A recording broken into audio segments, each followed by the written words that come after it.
All right, this is Kara Dreamer back with another story reading. This is my midweek broadcast that I intend to devote to. I'm saying weird fiction for now, although I think I might branch out a bit. Anything serious, anything a bit dark. I intend to read stories of that sort during the midweek broadcasts. Sorry about that. And Saturday is when I intend to stick to reading lighter stuff, fanfic mostly. Gotta flash the ash there. And I wanted to pick stories with a Christmas theme, or at least a Christmas connection of some sort. And oh, by the way, before I go on, I suppose I should comment that once again, I couldn't think of anything good to have in the background that was kind of creepy ambiance. So it's Hive Swap Act 1 again. The music's creepy, even if the imagery isn't quite. So, The Signal Man is a ghost story of sorts by Charles Dickens, who we all know for The Christmas Carol, although that's not the only Christmas connection here. I'm actually going to... should have prepared a bit more for this, but let me read a little bit from the Wikipedia page for The Signal Man. That it mentions it was first published as part of the Mugby Junction collection in the 1866 Christmas edition of a periodical called All the Year Round. And the story was written in only a few years after a huge train accident called the Clayton Tunnel Crash that occurred in 1861. And probably Dickens would have been, Dickens's readers would have been familiar with this. And anyway, see if I can try to think of any other. Oh yeah, there's one more detail about this, or a couple more details. So even though I mentioned this 1861 crash that Dickens was probably counting on his readers to have known about, he himself was involved in a different rail crash in 1865, the Staplehurst rail crash, and Dickens was helped with the rescue of other passengers and was commended for his actions, but the experience had a profound effect on his subsequent life. So, yeah, a lot of kind of heavy stuff going on here, and I've not actually read this story. I'm somewhat familiar with it already because of the H.P. Lovecraft literary podcast, which is still ongoing. The creation of Chad Pfeiffer and Christopher Lackey, if I'm remembering their names correctly. They started with Lovecraft, as you might imagine, but once they ran through his entire oeuvre, they just decided to move on to keep the podcast going and just start doing other kinds of weird fiction, ghost stories, anything public domain, I think. I continued to follow it for a time, but they started charging, and I even though I think it was perhaps worth it, I don't know, I just went through a phase where I wasn't listening to podcasts. I used to listen to podcasts frequently, and I don't anymore, partly because I don't have a job where I can. So, anyway, that's enough intro, I think. And with that, let me begin the reading of The Signal Man by Charles Dickens.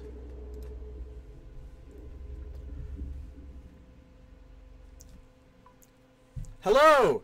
Below there! When he heard a voice thus calling to him, he was standing at the door of his box, with a flag in his hand, frilled round its short pole.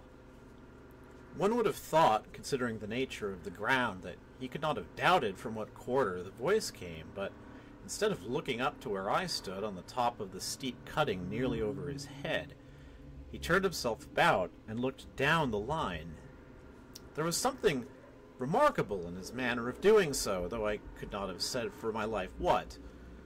But I know it was remarkable enough to attract my notice, even though his figure was foreshortened and shadowed down in the deep trench, and mine was high above him, so steeped in the glow of an angry sunset that I had shaded my eyes with my hand before I saw him at all. "Hello! Below!" From looking down the line, he turned himself about again, and, raising his eyes, saw my figure high above him.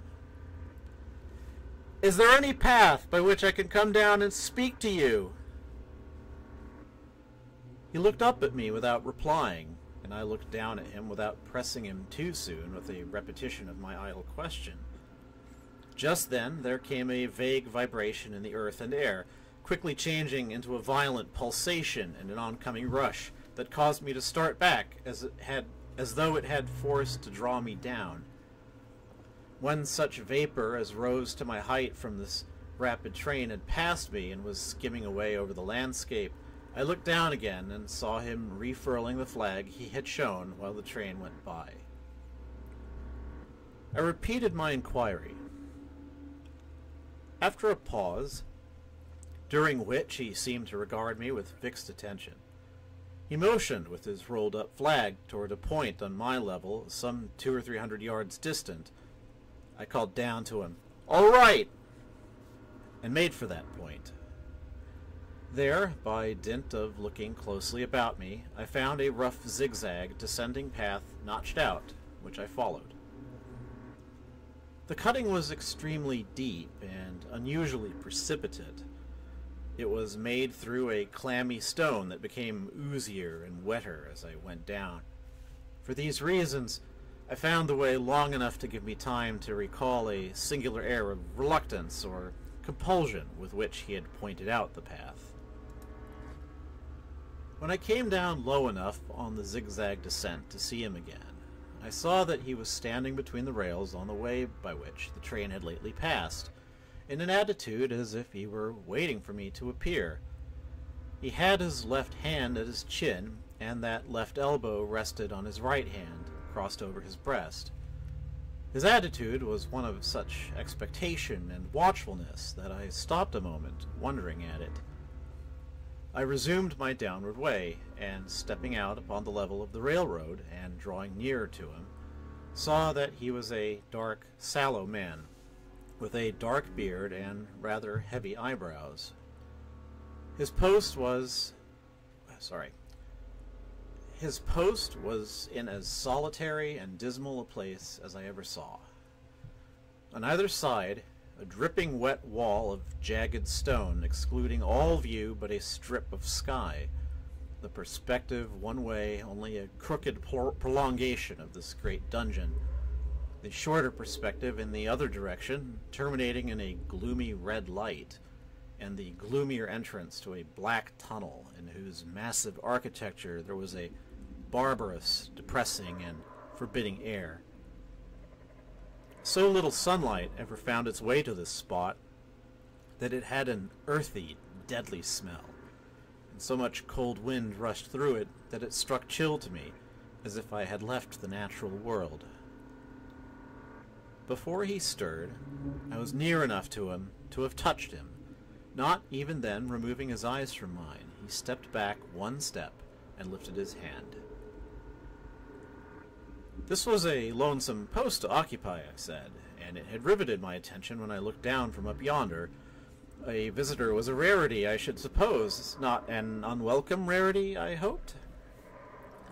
In me he merely saw a man who had been shut up within narrow limits all his life, and who, being at last set free, had a newly awakened interest in these great works.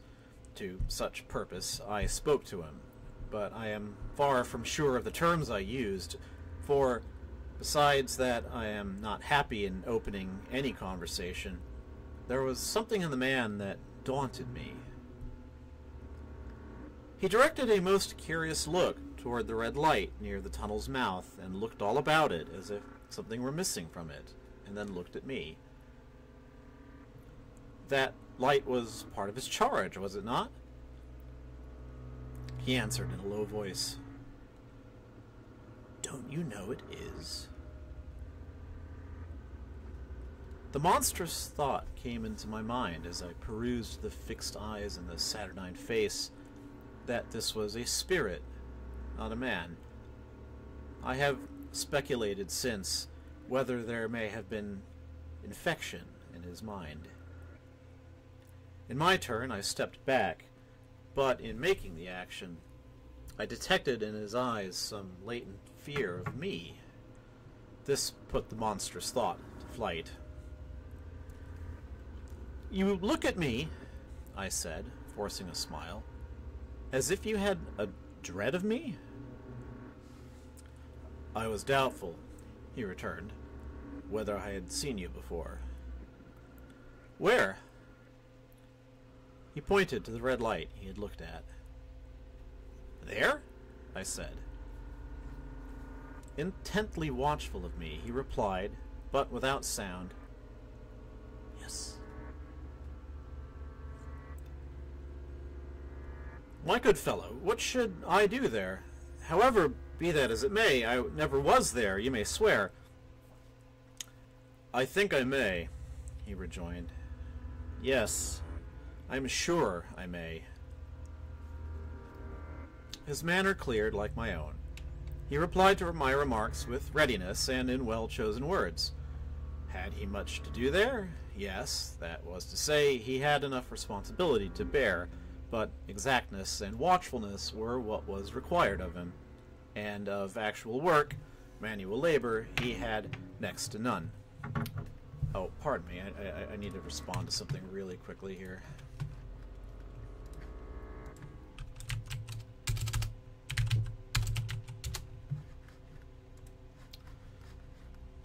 Anyway. Sorry, back to the story. That was moderately important.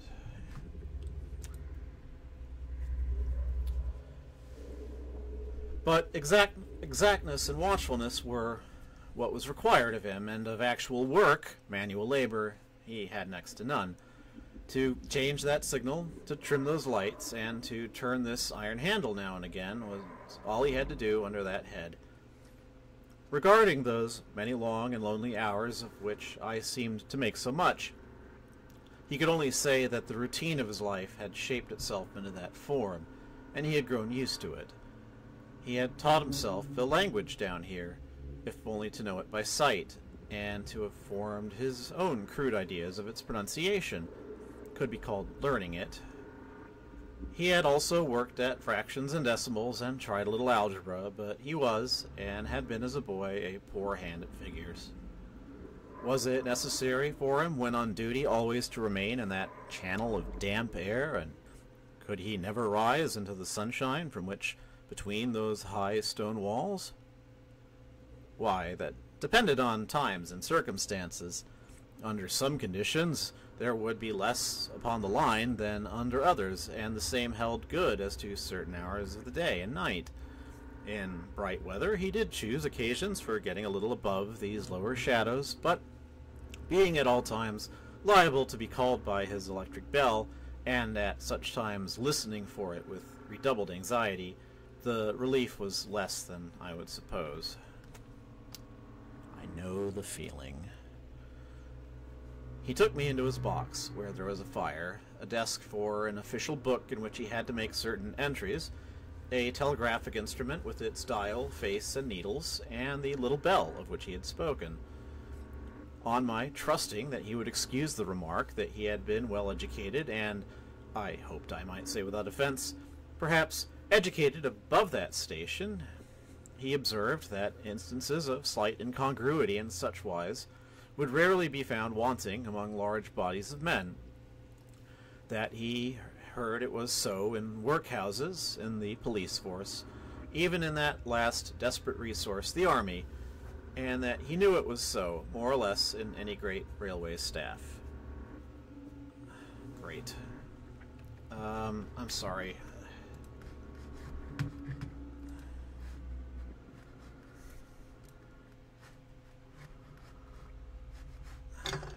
Heck.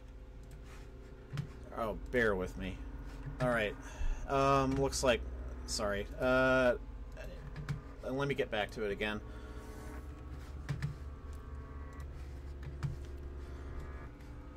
Alright, where was I?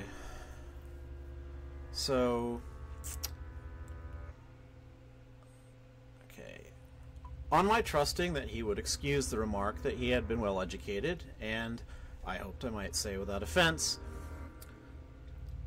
perhaps educated above that station, he observed that instances of slight incongruity in such wise would rarely be found wanting among large bodies of men, that he had heard it was so in workhouses, in the police force, even in that last desperate resource, the army, and that he knew it was so, more or less, in any great railway staff. He had been, when young, if I could believe it, sitting in that hut, he scarcely could, a student of natural philosophy and had attended lectures, but he had run wild, misused his opportunities, gone down, and never risen again. I know how that feels, too. He had no complaint to offer about that. He had made his bed, and he lay upon it. It was far too late to make another. All that I have here condensed, he said in a quiet manner, with his grave, dark regards divided between me and the fire. He threw in the word sir from time to time, and especially when he referred to his youth, as though to request me to understand that he claimed to be nothing but what I found him. He was several times interrupted by the little bell, and had to read off messages and send replies. Once he had to stand without the door and display a flag as a train passed, and make some verbal communication to the driver. In the discharge of his duties, I observed him to be remarkably exact and vigilant, breaking off his discourse at a syllable, and remaining silent until what he had to do was done. In a word, I should have set this man down as one of the safest of men to be employed in that capacity, but for the circumstance that while he was speaking to me, he twice broke off with a fallen color, turned his face toward the little bell when it did not ring, opened the door of the hut, which was kept shut to exclude the unhealthy damp, and looked out towards the red light near the mouth of the tunnel. On both of those occasions, he came back to the fire with the inexplicable air upon him which I had remarked, without being able to define when we were so far asunder. Said I, when I rose to leave him, "You almost make me think that I have met with a contented man." I am afraid I must acknowledge that I said it to lead him on.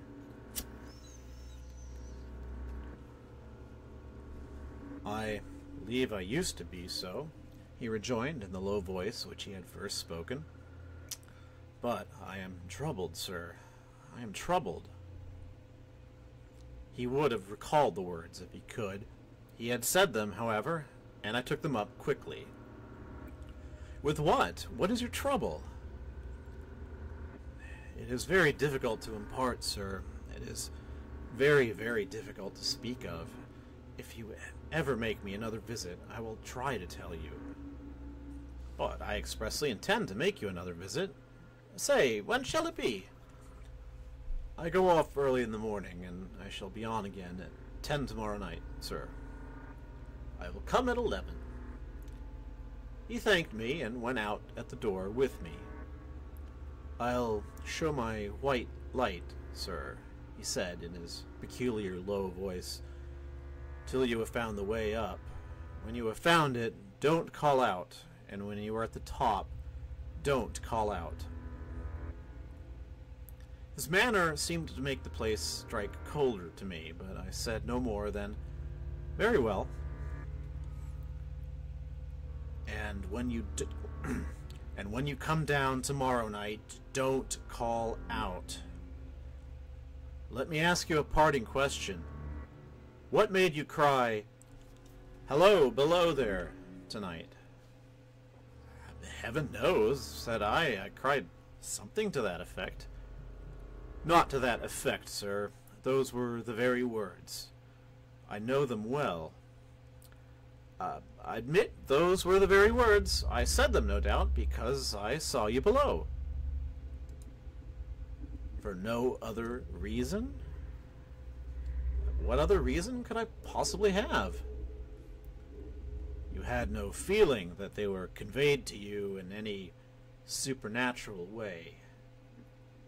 No. He wished me good night and held up his light. I walked by the side of the down line of rails with a very disagreeable sensation of a train coming behind me until I found the path. It was easier to mount than to descend, and I got back to my inn without any adventure. Punctual to my appointment, I placed my foot on the first notch of the zigzag next night, as the distant clocks were striking 11. He was waiting for me at the bottom with his white light on. "I have not called out," I said when we came close together. "May I speak now?" "By all means, sir." "Good night, then, and here's my hand." "Good night, sir, and here's mine." With that, we walked side by side to his box, entered it, closed the door, and sat down by the fire. "I have made up my mind, sir," he began, bending forward as soon as we were seated, and speaking in a tone but little above a whisper, "that you shall not have to ask me twice what troubles me. I took you for someone else yesterday evening. That troubles me." That mistake? "No, that someone else." "Who is it?" "I don't know." "Like me?" "I don't know. I never saw the face. The left arm is across the face, and the right arm is waved, violently waved. This way." I followed his action with my eyes, and it was the action of an arm gesticulating with the utmost passion and vehemence. "For God's sake, clear the way!"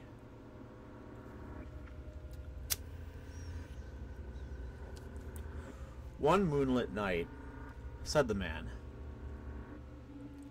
"I was sitting here when I heard a voice cry, 'Hello, below there!'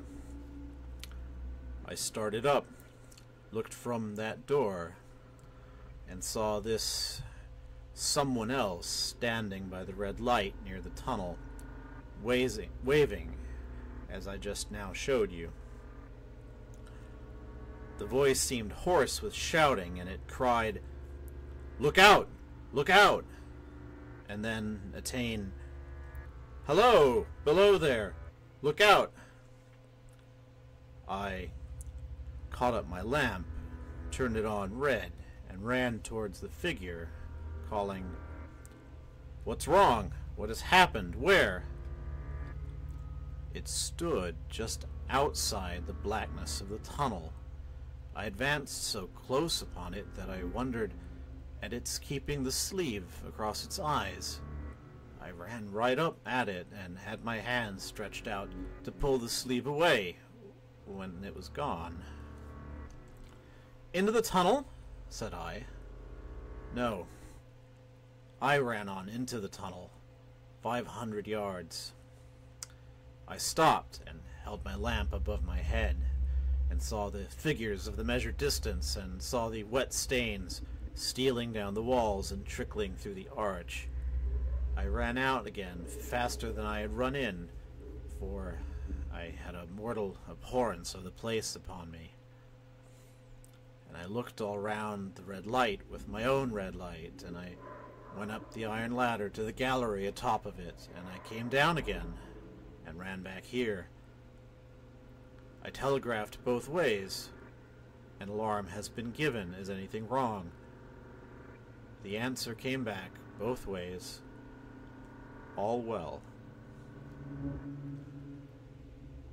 Resisting the slow touch of a frozen finger tracing out my spine, I showed him how that this figure must be a deception of his sense of sight, and how that figures originating in disease of the delicate nerves that minister to the functions of the eye were known to have often troubled patients, some of whom had become conscious of the nature of their affliction and had even proved it by experiments upon themselves.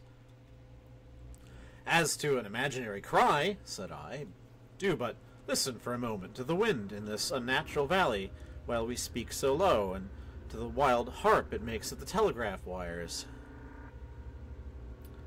That was all very well, he returned, after we had sat listening for a while, and he ought to know something of the wind and the wires, he who had so often passed long winter nights there, alone and watching. But he would beg to remark that he had not finished. I asked his pardon, and he slowly added these words, touching my arm. Within 6 hours after the appearance, the memorable accident on this line happened, and within 10 hours, the dead and wounded were brought along through the tunnel over the spot where the figure had stood. A disagreeable shudder crept over me, but I did my best against it. It was not to be denied. I rejoined that this was a remarkable coincidence, calculated deeply to impress his mind. But it was unquestionable that remarkable coincidences did continually occur, and they must be taken into account when dealing with such a subject, though, to be sure, I must admit, I added, for I thought I saw that he was going to bring the objection to bear upon me, men of common sense did not allow much for coincidences in making the ordinary calculations of life. He again begged to remark that he had not finished. I again begged his pardon for being betrayed into interruptions. This, he said, again laying his hand upon my arm and glancing over his shoulder with hollow eyes, was just a year ago. 6 or 7 months passed, and I had recovered from the surprise and shock when, one morning, as the day was breaking, I, standing at the door, looked towards the red light and saw the spectre again. He stopped with a fixed look at me. Did it cry out? No, it was silent. Did it wave its arm? No. It leaned against the shaft of the light with both hands before the face, like this. Once more I followed his action with my eyes. It was an action of mourning. I have seen such an attitude in stone figures on tombs. Did you go up to it? I came in and sat down, partly to collect my thoughts, partly because it had turned me faint. When I went to the door again, daylight was above me, and the ghost was gone. But nothing followed? Nothing came of this? He touched me on the arm with his forefinger, twice or thrice, giving a ghastly nod each time. That very day, as a train came out of the tunnel, I noticed at a carriage window on my side what looked like a confusion of hands and heads, and something waved. I saw it just in time to signal the driver. Stop! He shut off and put his brake on, but the train drifted past here 150 yards or more. I ran after it, and as it went along, heard terrible screams and cries. A beautiful young lady had died instantaneously in one of the compartments, and was brought in here and laid down upon this floor between us. Involuntarily I pushed my chair back as I looked from the boards at which he pointed to himself. True, sir, true, precisely as it happened, so I tell it you. I could think of nothing to say to any purpose, and my mouth was very dry. "So's mine." The wind and the wires took up the story with a long lamenting wail. He resumed. "Now, sir, mark this, and judge how my mind is troubled. The specter came back a week ago. Ever since, it has been there, now and again, by fits and starts. At the light? At the danger light. What does it seem to do?" He repeated, if possible with increased passion and vehemence, that former gesticulation of, "For God's sake, clear the way." Then he went on. "I have no peace or rest for it. It calls to me for many minutes together in an agonized manner. 'Below there! Look out! Look out!' It stands waving to me. It rings my little bell." I caught at that. "Did it ring your bell yesterday evening when I was here and you went to the door?" "Twice." "Why, see," said I, "how your imagination misleads you. My eyes were on the bell, and my ears were open to the bell. And if I am a living man, it did not ring at those times. No, nor at any other time, except when it was rung in the natural course of physical things by the station communicating with you." He shook his head. "I have never made a mistake as to that yet, sir. I have never confused the spectre's ring with the man's. The ghost's ring is a strange vibration in the bell that it derives from nothing else, and I have not asserted that the bell stirs to the eye. I don't wonder that you failed to hear it, but I heard it." "And did the spectre seem to be there when you looked out?" "It was there." "Both times?" He repeated firmly. "Both times." "Will you come to the door with me and look for it now?" He bit his under lip as though he were somewhat unwilling, but arose. I opened the door and stood on the step while he stood in the doorway. There was the danger light. There was the dismal mouth of the tunnel. There were the high, wet stone walls of the cutting. There were the stars above them. "Do you see it?" I asked him, taking particular note of his face. His eyes were prominent and strained, but not very much more so, perhaps, than my own had been when I had directed them earnestly toward the same spot. "No," he answered. "It is not there." "Agreed," said I. We went in again, shut the door, and resumed our seats. I was thinking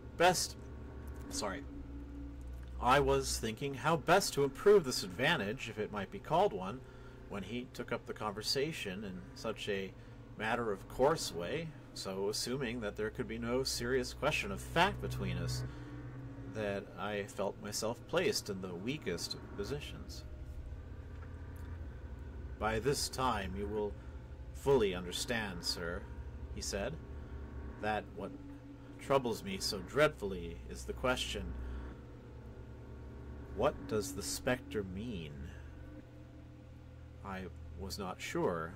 I told him that I did fully understand. "What is its warning against?" he said, ruminating with his eyes on the fire, and only by times turning them on me. "What is the danger? Where is the danger?" "There is danger overhanging somewhere on the line. Some dreadful calamity will happen. It is not to be doubted this third time after what has gone before. But surely this is a cruel haunting of me. What can I do?" He pulled out his handkerchief and wiped the drops from his heated forehead. "If I telegraph danger on either side of me, or on both. I can give no reason for it," he went on, wiping the palms of his hands. "I should get into trouble and do no good. They would think I was mad. This is the way it would work. Message, danger, take care. Answer, what danger, where? Message, don't know, but for God's sake, take care. They would displace me. What else could they do?" His pain of mind was most pitiable to see. It was the mental torture of a conscientious man, oppressed by beyond endurance, by an unintelligible responsibility involving life. "When it first stood under the danger light," he went on, putting his dark hair back from his head and drawing his hands outward across and across his temples in an extremity of feverish distress, "why not tell me where that accident was to happen, if it must happen? Why not tell me how it could be averted, if it could have been averted? When, on its second coming, it hid its face, why not tell me instead she is going to die? Let them keep her at home. If it came on those 2 occasions, only to show me that its warnings were true, and so to prepare me for the third, why not warn me plainly now? And I, Lord help me, a mere poor signalman on this solitary station, why not go to somebody with credit to be believed and power to act?" When I saw him in this state, I saw that, for the poor man's sake, as well as for the public safety, what I had to do for the time was to compose his mind. Therefore, setting aside all question of reality or unreality between us, I represented to him that whoever thoroughly discharged his duty must do well, and that at least it was his comfort that he understood his duty, though he did not understand these confounding appearances. In this effort I succeeded far better than in the attempt to reason him out of his conviction. He became calm. The occupations incidental to his post as the night advanced began to make larger demands on his attention, and I left him at 2 in the morning. I had offered to stay through the night, but he would not hear of it. That more than once I looked back at the red light as I ascended the pathway, that I did not like the red light, and that I should have slept but poorly if my bed had been under it, I see no reason to conceal. Nor did I like the 2 sequences of the accident and the dead girl. I see no reason to conceal that either. But what ran most in my thoughts was the consideration, how ought I to act, having become the recipient of this disclosure? I had proved the man to be intelligent, vigilant, painstaking, and exact, but how long might he remain so in his state of mind? Though in a subordinate position, still he held a most important trust. And would I, for instance, like to stake my own life on the chances of his continuing to execute it with precision? Unable to overcome a feeling that there would be something treacherous in my communicating what he had told me to his superiors in the company, without first being plain with himself and proposing a middle course to him, I ultimately resolved to offer to accompany him, otherwise keeping his secret for the present, to the wisest medical practitioner we could hear of in those parts, and to take his opinion. A change in his time of duty would come round next night, he had apprised me, and he would be off an hour or 2 after sunrise, and on again soon after sunset. I had appointed to return accordingly. Next evening was a lovely evening, and I walked out early to enjoy it. The sun was not quite yet down when I traversed the field path near the top of the deep cutting. I would extend my walk for an hour, I said to myself, half an hour on and half an hour back, and it would then be time to go to my signalman's box. Before pursuing my stroll, I stepped to the brink and mechanically looked down from the point from which I had first seen him. I cannot describe the thrill that seized upon me when, close at the mouth of the tunnel, I saw the appearance of a man with his left sleeve across his eyes, passionately waving his right arm. The nameless horror that oppressed me passed in a moment, for in a moment I saw that this appearance of a man was a man indeed, and that there was a little group of other men standing at a short distance to whom he seemed to be rehearsing the gesture he made. The danger light was not yet lighted. Against its shaft, a little low hut, entirely new to me, had been made of some wooden supports and tarpaulin. It looked no bigger than a bed. With an irresistible sense that something was wrong, with a flashing, self-reproachful fear that fatal mischief had come of my leaving the man there and causing no one to be sent to overlook or correct what he did, I descended the notched path with all the speed I could make. "What is the matter?" I asked the men. "Signalman killed this morning, sir." "Not the man belonging to that box?" "Yes, sir." "Not the man I know?" "You will recognize him, sir, if you knew him," said the man who spoke for the others, solemnly uncovering his own head and raising an end of the tarpaulin, "for his face is quite composed."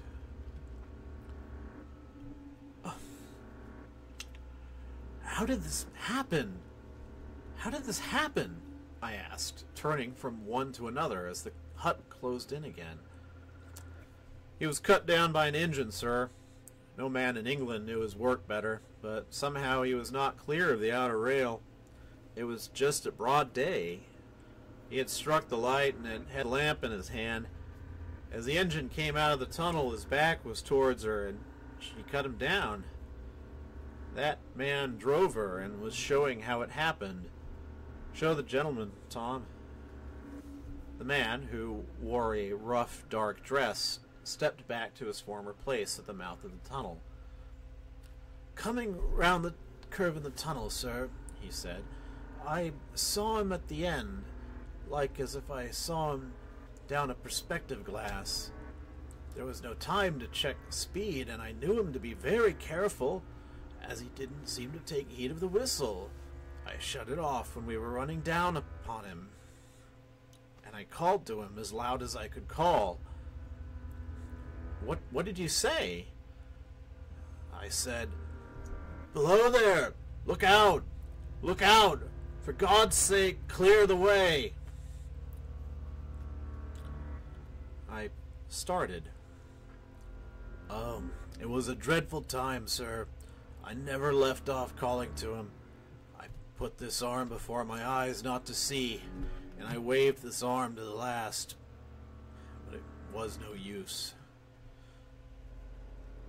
Without prolonging the narrative to dwell on any one of its curious circumstances more than on any other, I may, in closing it, point out the coincidence that the warning of the engine driver included not only the words which the unfortunate signalman had repeated to me as haunting him, but also the words which I myself, not he, had attached, and that only in my own mind, to the gesticulation he had imitated. And that is the end. That was a properly creepy story. It seems plain that to me anyway, the simplest explanation of the events is that for whatever reason, no reason really, as the story kind of points out, this signalman was given this sort of future vision.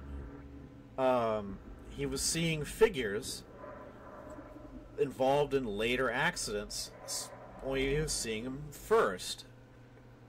And they were just moments, little snapshots of this, from these things that were going to happen, these deaths, and yeah, it's a pretty good story. I think the final paragraph I think is a little bit redundant. It's like, yeah, I mean, I got it, but yeah, well, Charles Dickens, he was a really hell of a good writer. All right. So, now that I've concluded The Signal Man, I will move on to, well, really, it's a Christmas story. A Yuletide story, because as the story itself is going to point out, Christmas is a lot newer than the actual holiday that it celebrates, which is something God knows how old, the winter solstice. And so before I start getting more into this story, I feel like I have to say a word about Lovecraft, because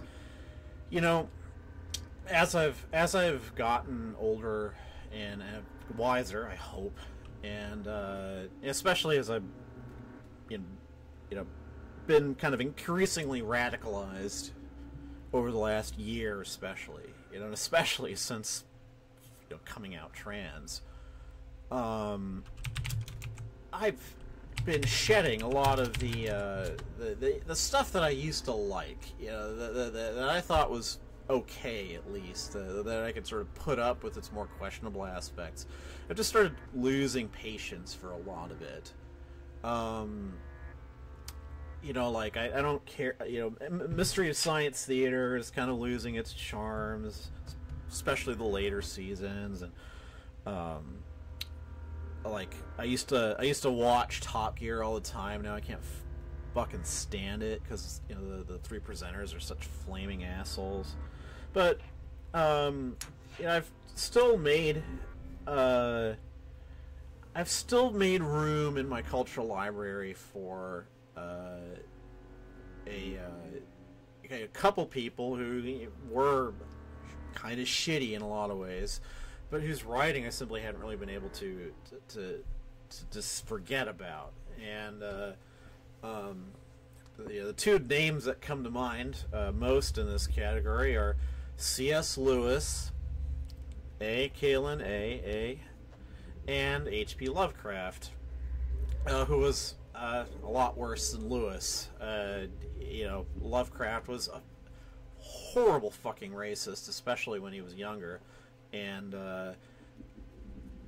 whether he softened much as he got older, I don't know. S.T. Joshi, in his biography of Lovecraft, kind of claims that Lovecraft mellowed, but I don't know. And it isn't just that Lovecraft is racist, it's that he wrote openly racist shit. And one can make a case that at least some of his horror stories, most notably The Shadow over Innsmouth, that are kind of just stories, fantasy stories, are sublimated racism. In a way, Shadow over Innsmouth is very much like a zombie film, and zombie films are, the whole zombie mythos has definitely got racist overtones to it. So that's all my way of saying that I still admire a lot of Lovecraft's style. There's a lot of stuff that he did as a writer that I wish I could do myself. So I still consult Lovecraft as a text every now and again. So if that's too much for you, I don't fucking blame you. You can check out now. If Lovecraft is just like completely persona non grata, and I think I might get there eventually. It's just like, throw all the old racist white guys out of the canon. But anyway, let's get to the actual story, shall we? I might as well, pick up a few details about it while I'm before I start. So this story was written in 1923, so pretty early in Lovecraft's career, and probably one of the best stories, in my opinion, of his kind of early period, sort of before the interregnum in New York, where he basically wrote almost nothing that was any good and hated it and everything. So this story is definitely very much a Lovecraft Country, Miskatonic Valley story. It's setting of Kingsport is one that comes up in other Lovecraft stories, and apparently this is kind of interesting to me as a witchy person, that apparently Lovecraft kind of was referring to Murray's The Witch Cult in Western Europe, the somewhat infamous text that ended up informing a lot of the formation of neo-paganism, kind of all classical neo-paganism. What a word! But yes, Shubby. I'm not going to say the full name on the air. Is contentious indeed, but the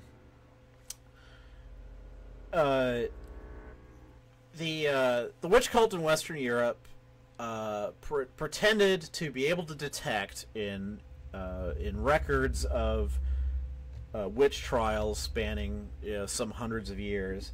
So he claimed to detect common themes, and I don't. Kalen here probably actually could tell me the details better than I can, but a lot of the kind of lore about medieval witches, like meeting the black man in the woods and stuff like that, is stuff that that's out of Murray, and Murray ended up building the case for a sort of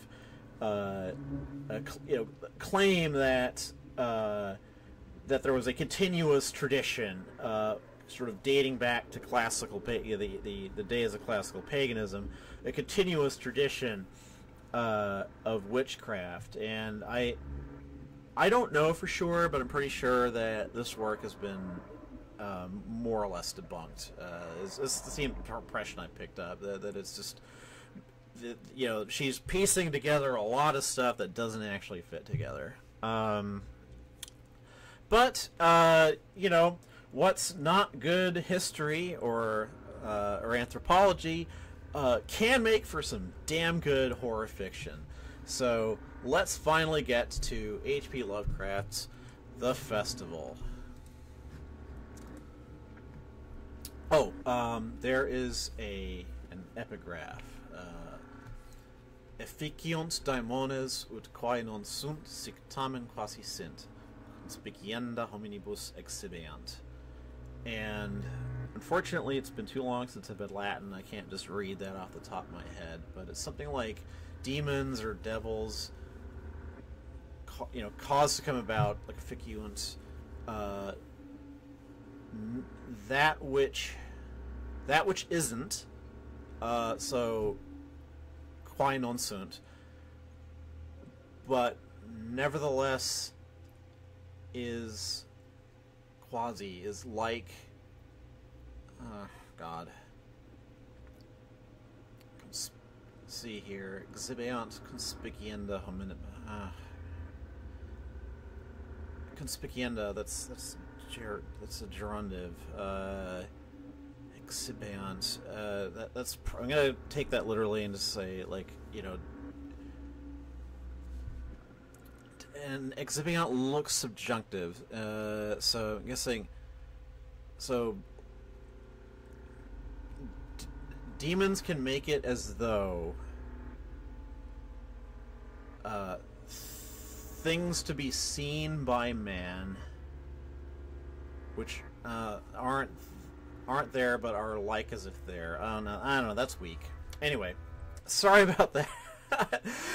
Oh god, trying to get this old Latin. I really fucking ought to get back to Latin, I swear. It took 3 years of that shit. got a degree, but I haven't touched it since. Hardly, so. Anyway.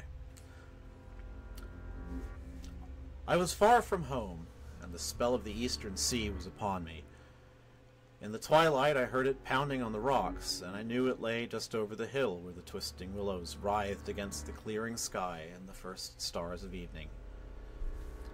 And because my fathers had called me to the old town beyond, I pushed on through the shallow, new-fallen snow along the road that soared lonely up to where Aldebaran twinkled among the trees, on toward the very ancient town I had never seen but often dreamed of.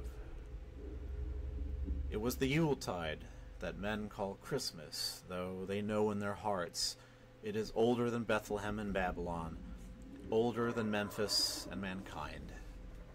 It was the Yuletide, and I had come at last to the ancient sea town where my people had dwelt and kept festival in the elder time when festival was forbidden, where they also had commanded their sons to keep festival once every century, that the memory of primal secrets might not be forgotten. Mine were an old people, and were old even when this land was settled 300 years before.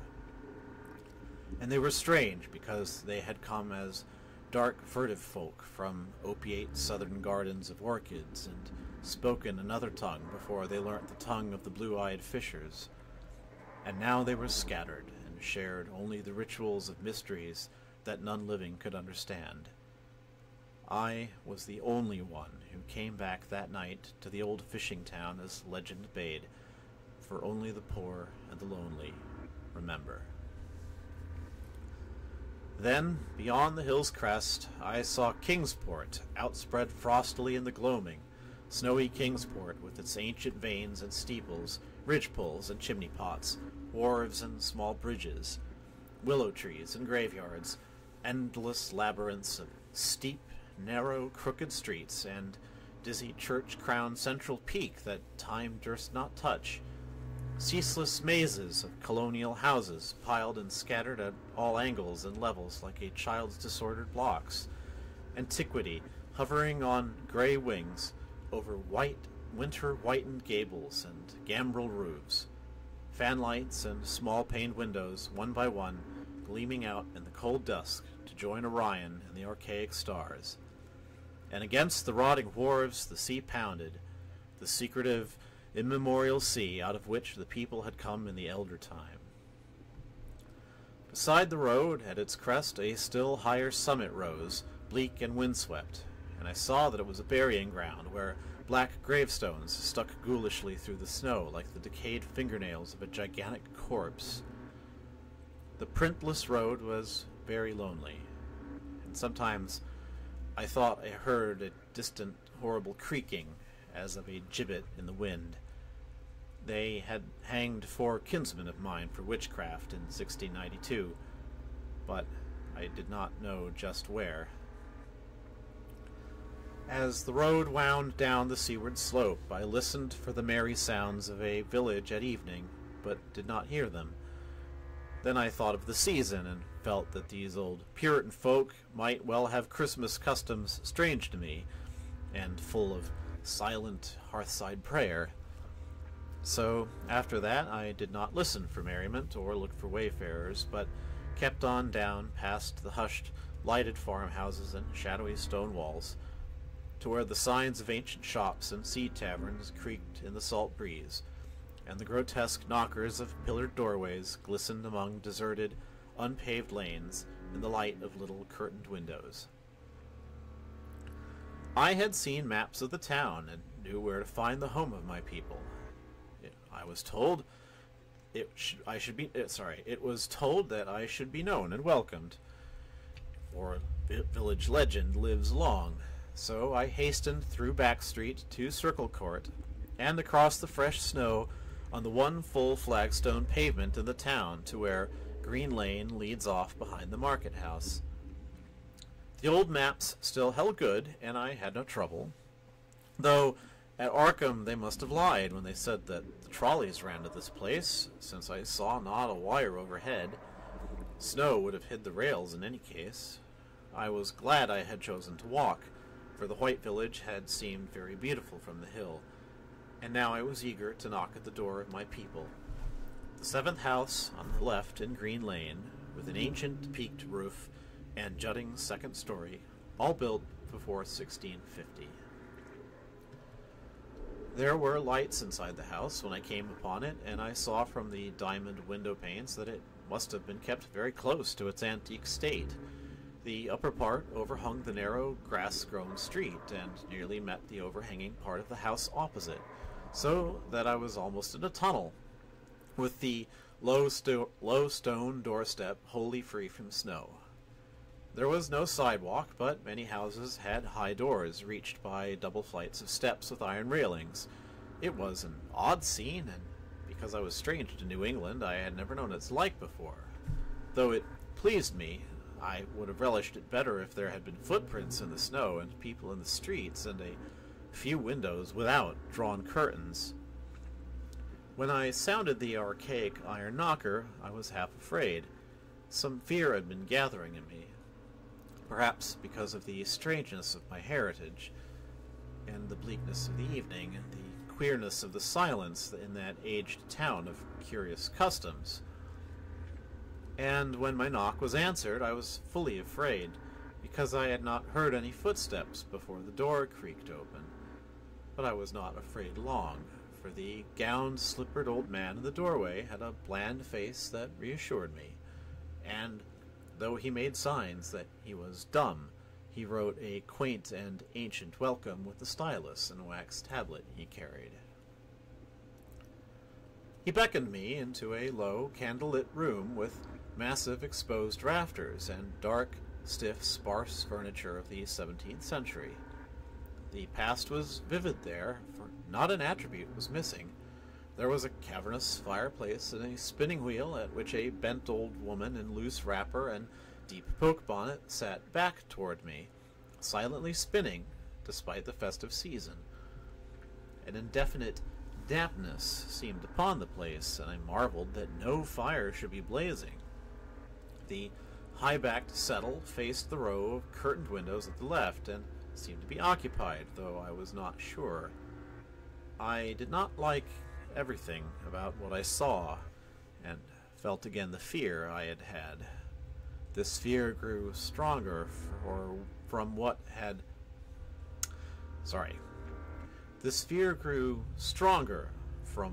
before lessened it, for the more I looked at the old man's bland face, the more its very blandness terrified me. The eyes never moved, and the skin was too like wax. Finally, I was sure it was not a face at all, but a fiendishly cunning mask. But the flabby hands, curiously gloved, wrote genially on the tablet and told me I must wait a while before I could be led to the place of festival.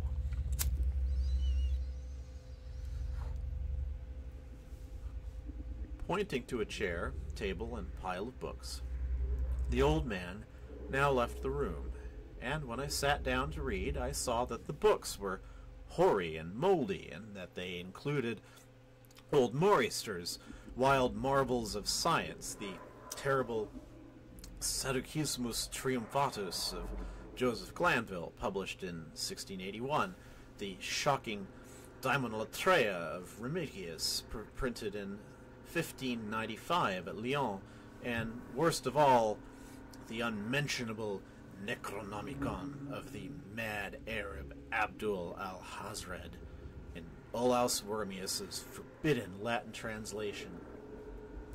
A book which I had never seen, but of which I had heard monstrous things whispered. No one spoke to me, but I could hear the creaking of signs in the wind outside, and the whir of the wheel as the bonneted old woman continued her silent spinning. I thought the room and books and the people very morbid and disquieting, but because an old tradition of my father's had summoned me to strange feastings, I resolved to expect queer things. So I tried to read, and soon became tremblingly absorbed by something I found in that accursed Necronomicon. thought and a legend too hideous for sanity or consciousness. But I disliked it when I fancied I heard the closing of one of the windows that the settle faced, as if it had been stealthily opened. It had seemed to follow a... It seemed to follow a whirring that was not of the old woman's spinning wheel. This was not much, though, for the old woman was spinning very hard, and the aged clock had been striking. After that, I lost the feeling that there were persons on the settle, and was reading intently and shudderingly, when the old man came back, booted and dressed in a loose antique costume, and sat down on that very bench, so that I could not see him. It was certainly nervous waiting, and the blasphemous book in my hands made it doubly so. When 11 struck, however, the old man stood up, glided to a massive carved chest in a corner, and got 2 hooded cloaks, one of which he donned, and the other of which he draped round the old woman, who was ceasing her monotonous spinning. Then they both started for the outer door, the woman lamely creeping, and the old man, after picking up the very book I had been reading, beckoning me as he drew his hood over that unmoving face, or mask.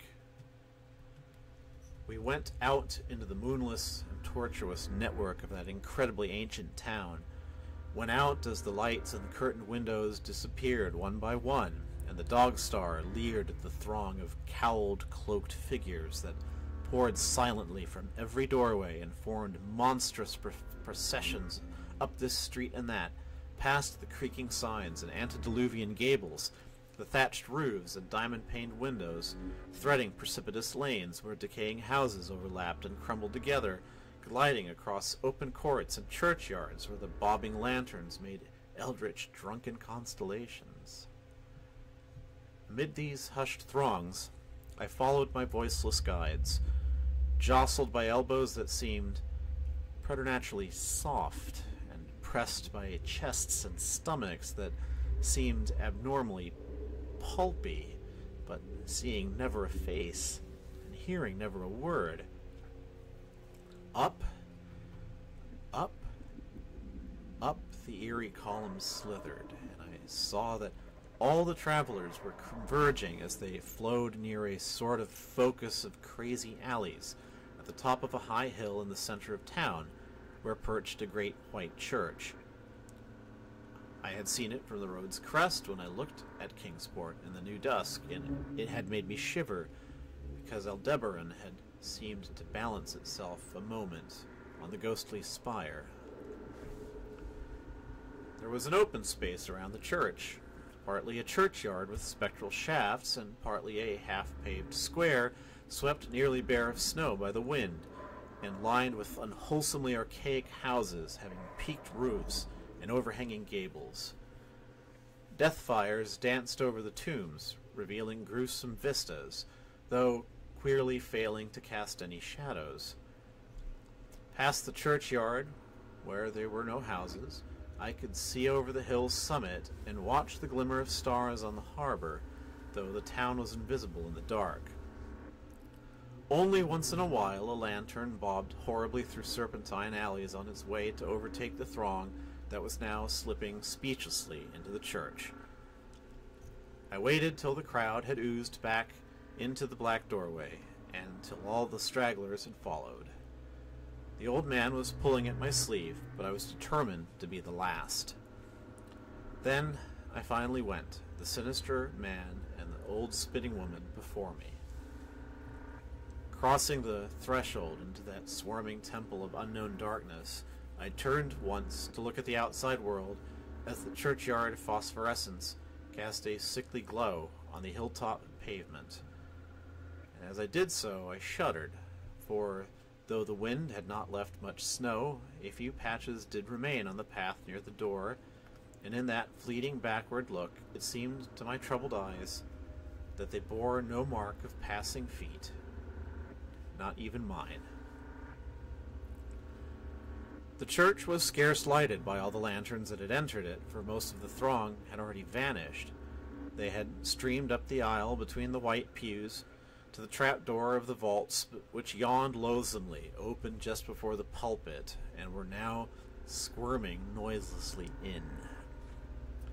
I followed dumbly down the foot-worn steps and into the dark, suffocating crypt.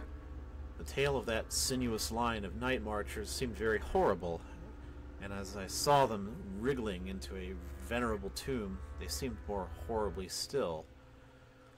Then I noticed that the tomb's floor had an aperture down which the throng was sliding, and in a moment we were all descending an ominous staircase of rough-hewn stone, a narrow spiral staircase, damp and peculiarly odorous, that wound endlessly down into the bowels of the hill, past monotonous walls of dripping stone blocks and crumbling mortar. It was a silent, shocking descent, and I observed after a horrible interval that the walls and steps were changing in nature, as if chiseled out of the solid rock. What mainly troubled me was that the myriad footfalls made no sound and set up no echoes. After more eons of descent, I saw some side passages or burrows leading from unknown recesses of blackness to the shaft of nighted mystery. Soon they became excessively numerous, like impious catacombs of nameless menace, and their pungent odor of decay grew quite unbearable. I knew that we must have passed down through the mountain and beneath the earth of Kingsport itself, and I shivered that a town should be so aged and maggoty with subterraneous evil. Then I saw the lurid shimmering of pale light and heard the insidious lapping of sunless waters. Again I shivered, for I did not like the things that the night had brought, and wished bitterly that no forefather had summoned me to this primal rite. As the steps and the passage grew broader, I heard another sound, the thin, whining mockery of a feeble flute, and suddenly there spread out before me the boundless vista of an inner world, a vast fungus shore lit by a belching column of sick greenish flame and washed by a wide, oily river that flowed from abysses frightful and unsuspected to join the blackest gulfs of immemorial ocean. Fainting and gasping, I looked at that unhallowed Erebus of titan toadstools, leprous fire, and slimy water, and I saw the cloaked throngs forming a semicircle around the blazing pillar. It was the Yule rite, older than man and fated to survive him, the primal rite of the solstice and of spring's promise beyond the snows, the rite of fire and evergreen, light and music. And in the Stygian grotto I saw them do the rite and adore the sick pillar of flame and throw into the water handfuls gouged out of the viscous vegetation which glittered green in the chlorotic glare. I saw this, and I saw something amorphously squatted far away from the light, piping noisomely on a flute, and as the thing piped, I thought I heard noxious, muffled flutterings in the fetid darkness where I could not see. But what frightened me most was that flaming column, spouting volcanically from depths profound and inconceivable, casting no shadows as a healthy flame should, and coating the nitrous stone above with a nasty, venomous verdigris. For in all that seething combustion no warmth lay, but only the clamminess of death and corruption. The man who had brought me now squirmed to a point directly beside the hideous flame, and made stiff ceremonial motions to the semicircle he faced. At certain stages of the ritual, they did groveling obeisance, especially when he held above his head that abhorrent Necronomicon he had taken with him, and I shared all the obeisances because I had been summoned to this festival by the writings of my forefathers.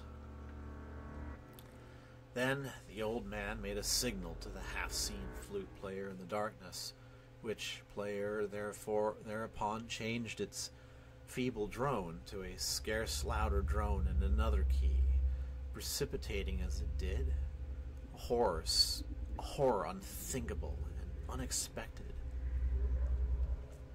At this horror, I sank nearly to the lichened earth, transfixed with a dread not of this nor any world, but only of the mad spaces between the stars. Out of the imaginable blackness, beyond the gangrenous glare of that cold flame, out of the Tartarian leagues through which that oily river rolled uncannily, unheard and unsuspected, there flopped rhythmically a horde of tamed, trained, hybrid winged things that no sound eye could ever wholly grasp, or sound brain ever wholly remember. They were not altogether crows, nor moles, nor buzzards, nor ants, nor vampire bats, nor decomposed human beings, but something I cannot and must not recall. They flopped limply along, half with their webbed feet and half with their membranous wings, and as they reached the throng of celebrants, the cowled figures seized and mounted them, and rode off one by one along the reaches of that unlighted river into pits and galleries of panic, where poisoned springs feed frightful and undiscoverable cataracts. The old spinning woman had gone with the throng, and the old man remained only because I had refused when he motioned me to seize an animal and ride like the rest. I saw, when I staggered to my feet, that the amorphous flute player had rolled out of sight, but that two of the beasts were patiently standing by. As I hung back, the old man produced a stylus and tablet, and wrote that he was the true deputy of my fathers, who had founded the Yule worship in this ancient place, that it had been decreed that I should come back, and that the most secret mysteries were yet to be performed. He wrote this in a very ancient hand, and when I still hesitated, he pulled from his loose robe a seal ring and a watch, both with my family arms, to prove he was what he said. But it was a hideous proof, because I knew from old papers that the watch had been buried with my great-great-great-great-grandfather in 1698. Presently the old man drew back his hood and pointed to the family resemblance in his face, but I only shuddered because I was sure that the face was merely a devilish waxen mask.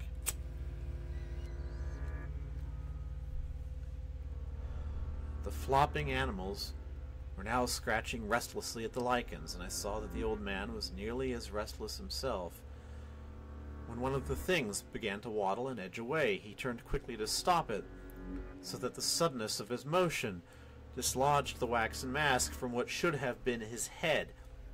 And then, because that nightmare's position barred me from the stone staircase down which we had come, I flung myself into the oily underground river that bubbled somewhere to the caves of the sea, flung myself into that putrescent juice of earth's inner horrors before the madness of my screams could bring down upon me all the charnel legions these pest gulfs might conceal. At the hospital, they told me I had been found, half frozen in Kingsport Harbor at dawn, clinging to the drifting spar that accident sent to save me. They told me I had taken the wrong fork of the hill road the night before and fallen over the cliffs at Orange Point, a thing they deduced from prints found in the snow. There was Nothing I could say, because everything was wrong. Everything was wrong. With the broad window showing a sea of roofs in which only about 1 in 5 was ancient, and the sound of trolleys and motors in the streets below. They insisted that this was Kingsport, and I could not deny it. When I was delirious at hearing that the hospital stood near the old churchyard on Central Hill, they sent me to St. Mary's Hospital in Arkham, where I could have better care. I liked it there, for the doctors were broad-minded, and even lent me their influence in obtaining the carefully sheltered copy of Alhazred's objectionable Necronomicon from the library of Miskatonic University. They said something about a psychosis, and agreed I had better get any harassing obsessions off my mind. So, I read again that hideous chapter, and shuddered doubly, because it was indeed not new to me. I had seen it before, let footprints tell what they might, and where it was I had seen it were best forgotten. There was no one in waking hours who could remind me of it, but my dreams are filled with terror because of phrases I dare not quote. I dare quote only one paragraph put into such English as I could make from the awkward low Latin. "The nethermost caverns," wrote the mad Arab, "are not for the fathoming of eyes that see, for their marvels are strange and terrific. Curse the ground where dead thoughts live new and oddly bodied, and evil the mind that is held by no head. Wisely did Ibn Shakabau say that happy is the tomb where no wizard hath lain, and happy the town at night whose wizards are all ashes. For it is of old rumor that the soul of the devil-bought hastes not from his charnel clay, but fats and instructs the very worm that gnaws, till out of corruption horrid life springs, and the dull scavengers of earth wax crafty to vex it, and swell monstrous to plague it. Great holes secretly are digged, where earth's pores ought to suffice, and things have learned to walk that ought to crawl." That's the end. The end of the festival. A heartwarming tale of a young man going home to see his family for Christmas. And, I like the story for the most part. It's short for, it's kind of to the point for Lovecraft. I actually, like lots of people talk about how great At the Mountains of Madness it is, but that one really, and, oh, did my stream go down?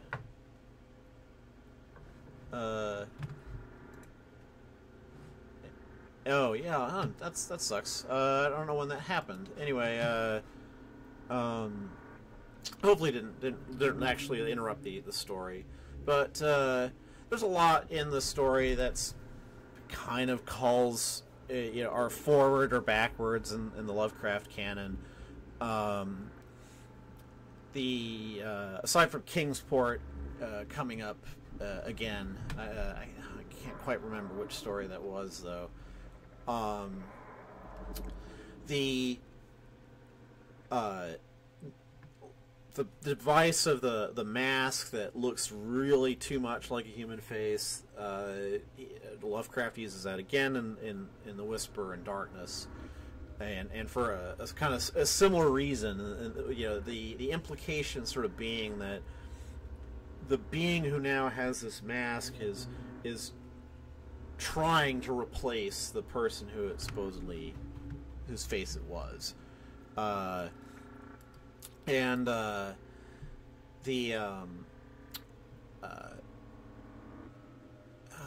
else is like a very sort of particular reminder? Like the kind of the weird flying things, or things that are not flying things, but things that are flightless birds, kind of. They're kind of. I think they're supposed to be reminiscent of the Bayaki, but I'm not sure. Actually, quite sure about that. And lots of the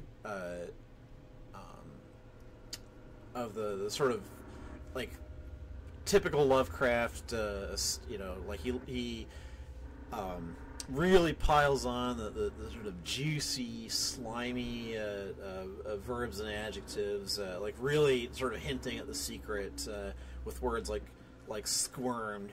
That these creatures are, basically like, the spirits or the essences of evil sorcerers that have kind of found a new form in these, like the descent, as the sort of arising out of maggots and such. And it's, that is kind of in a way it's like the Shoggoth replacing the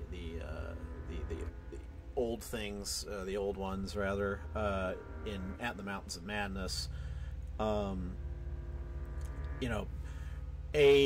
A copy imitating their masters. Well, I think that I'm gonna have to go to bed pretty soon. I'm already up a little bit, past my bedtime, so to speak. Well, I really hope that those of you who tuned in enjoyed that. I'm going to be doing more of these. Maybe not quite. I think I bit off a little more than I could chew with choosing 2 stories, neither of which is all that short. And I wasn't really meaning to keep the broadcast much more than an hour, but it's already been like 90 minutes, so I haven't decided what I'm going to do next. Probably going to avoid doing much Lovecraft. Like I might choose a couple. I feel like I have to do Colorado Space at some point, just because that's his best story.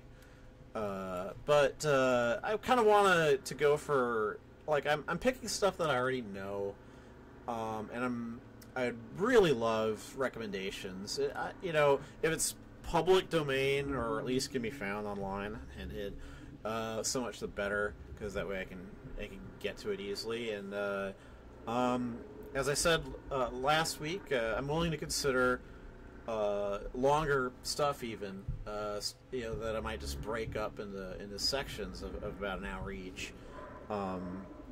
But that is kind of committal, like I wouldn't be able to do a variety of things. But I'm willing to be convinced. So anyway, thanks for listening, and I'll see you in a few days with more fanfic, or hear from you. Anyway, this is Kara Dreamer saying goodnight.